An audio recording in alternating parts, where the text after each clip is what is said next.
Basically देखिए जावेद राना साहब जो हमारे हैं वो बोर्ड के यहाँ के चेयरमैन, और उन्होंने आज यहाँ पर वो बोर्ड मीटिंग रखी थी, रिव्यू रखा था और इंटरेक्शन रखा था। जितने भी हमारे स्कीम्स हैं उस हवाले से ऑनरेबल एमएलए से फीडबैक लेना और ऑफिसरों से इंटरेक्शन करना।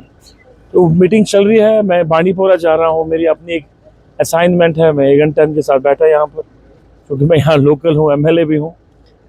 तो अब वो मीटिंग अभी चल रही है, ऑनरेबल एमएलए बोल रहे हैं इश्यूज़ पे, पीएचसी के इश्यूज़ है, बहुत सारे इश्यूज़ होते हैं उनके, और ऑनरेबल मिनिस्टर सुन रहे हैं और जब वो अपनी तकरीर करेंगे तो मुझे लगता है वो सारे इश्यूज़ को जो है एड्रेस करने की कोशिश करेंगे। सर, यहाँ पर बारामूला की बात करें तो यहाँ पर एक बड़ा इंस्टीट्यूशन है हमारा जीएमसी, और जीएमसी में रिव्यू लेने की ज़रूरत है। वहाँ पर मैन पावर की कमी है, बेच इंफ्रास्ट्रक्चर की कमी है, तो इस हवाले से भी बात हुई है अंदर।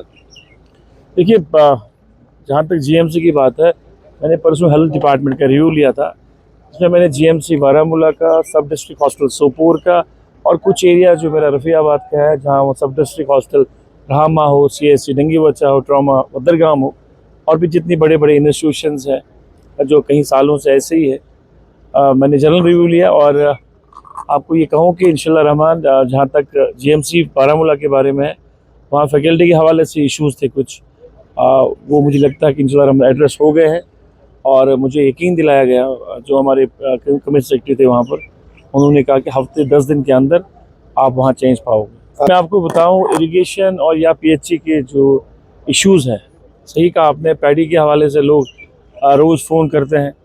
जो हमारी पंप स्टेशंस हैं, मुझे लगता है 20, 25, 30 साल पहले वो बने हुए हैं, और जो मशीनरी वहाँ पर है उनकी एफिकेसी कम हुई है, उतना पानी सक नहीं कर सकते हैं। दूसरा, बहुत सारी हमारी स्कीम्स जो है पूरू नाला पे बनी है, और वो सोर्स जो होता है रिलायबल उतना नहीं होता है, क्योंकि जो ही गर्मी बढ़ जाती है तो वो डिप्लीट हो जाता है।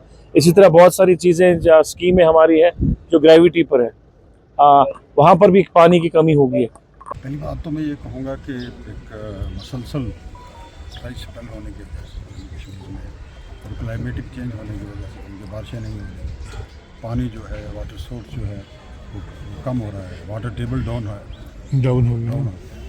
ये सब चीज़ें जो है इन मुश्किलात का सामना हमें करना पड़ रहा है। जो स्कीमें, जो जैसे आपने कहा, जो स्कीमें अप्रूव्ड स्कीमें हैं और जहाँ हम काम कर सकते हैं उन स्कीमों को हम रिवाइव कर रहे हैं। जैसे यहाँ ऑनरेबल एमएलए हमारे फारूक शाह साहब हैं, हमारे केदार साहब हैं, हमारे सिजाद साहब हैं, इरफान साहब हैं, इन सब ने इन इश्यूज़ को उठाया है, और कुछ स्कीमें जो है इरिगेशन फ्लड कंट्रोल की हम नबार्ड में उनको फंडिंग करवाएंगे। और जैसे मैंने पहले गुजारिश की कि फेज़ मिरर में इंशाल्लाह ताला एक नया जम्मू कश्मीर का जो मिशन है इसको हम लेके चल रहे हैं, और इंशाल्लाह इसको हम पूरा करेंगे। ईरान में फंसे हुए बच्चों के लिए सर हमारी सरकार क्या करने जा रही है? सर, सरकार उस पर पूरी तरह नज़र रखे हुए है।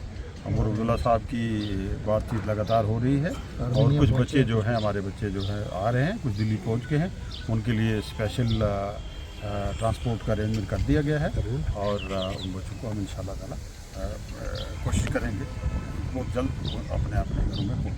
शुक्रिया।